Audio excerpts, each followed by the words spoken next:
Sometimes I speak to business owners and they are in the position of they're like, I'm too afraid to make a sale because I don't know if we can deliver.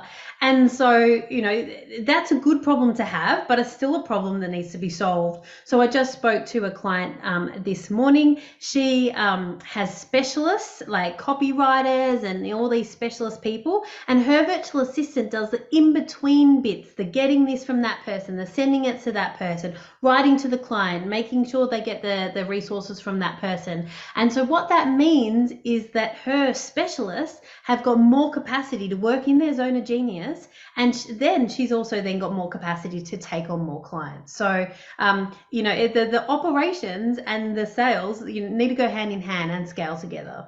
Yeah, all through this summit, we're going to hear about how the faults that I've had in my business, and I guess 12 months ago we restructured our business, and I restructured and simplified it a bit, and brought on some more teams to help doing some things, outsource some stuff, got some more of a global team involved, and made life easier for myself. But even when I made it a bit easier for myself, I still found myself caught up in the doing, and that's what I guess we need to try and get away from, so that we can continue with the rest of our business. If we just keep doing the doing, we're never going to get to working on the business. We're never going to get to double our sales, can we? Are we? No, for sure. And I've got a client, Andrew. He helps people buy really expensive houses. And he said to me, Carmen, since I've had my virtual assistant, I've become more creative. It just gives you space, like just that space. It can be scary sometimes to have that space where you're not doing something every single second, but goodness comes from it. Yeah, that's cool. And you said you've got a client who's real estate sales, I guess he is. Yes. Yeah. What we'll probably find, or in the audience, there are so many different types of business. There's immediately my brain jumps to online sort of businesses, and how virtual assistants can work there. But what about in face-to-face businesses? Have you worked with many bricks and mortar sort of style businesses, and give us some examples there of how virtual assistants have helped?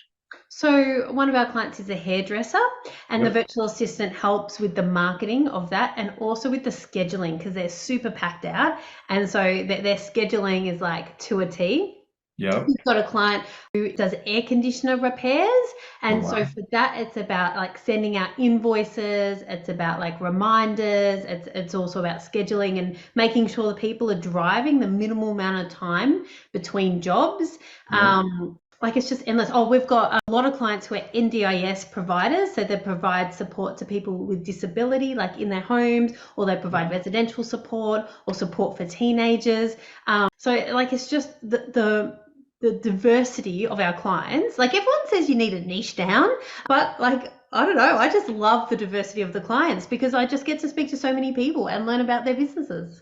Yeah, cool. It's so cool that we can help so many businesses in so many different niches, and help them get results as well. Yeah. What are the ideal tasks you can get an offshore team member to do so that it's maximum success and maximum return as well? What's the top level, and from there down, what do you recommend? So low hanging fruit is something that is high volume but low risk. So for example, I was just speaking to a client, and his virtual assistant is doing like the primary task, but she's got space in between those primary tasks.